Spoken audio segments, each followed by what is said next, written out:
मागम के कानिहाम के नूरुल ऐन ट्रस्ट ने आज शादी की किट्स तकसीम की, जहां 25 यतीम, गरीब और ज़रूरतमंद लड़कियों को शादी की किट्स फराहम की गई। इस मौके पर नूरुल ऐन ट्रस्ट के सदर फयाज़ अहमद ने आवाम से अपील की कि वो ऐसे प्रोग्राम्स में ट्रस्ट की मदद करे। मुकामी लोगों और मेहमानों ने ट्रस्ट की इन कोशिशों की तारीफ़ की और ज़रूरतमंद और गरीब अफराद की मदद करने पर इनका शुक्रिया अदा किया।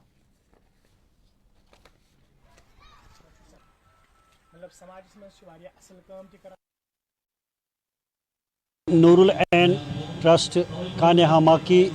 माध्यम से उनकी जानिब से जो आज 25 बच्चियों की सादगी के साथ शादी हो रही है, ये एक खुश आइंद और बेहतरीन कदम है। मैं आवाम को आपके वसादत से, आपके माध्यम से बताना चाहता हूँ कि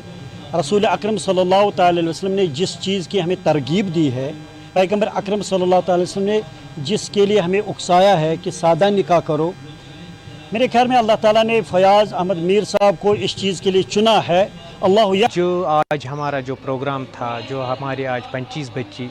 जिनको हमने आज सामान फराहम करना था, जिनकी शादी के लिए सामान फराहम करना था, ये यतीम और गरीब लड़की होती है। हमने एक इनिशिएटिव उठाया है, जो ये यतीम और गरीब लड़की है उनको हम शादी के किट्स फराहम करेंगे, क्योंकि यहाँ पर आज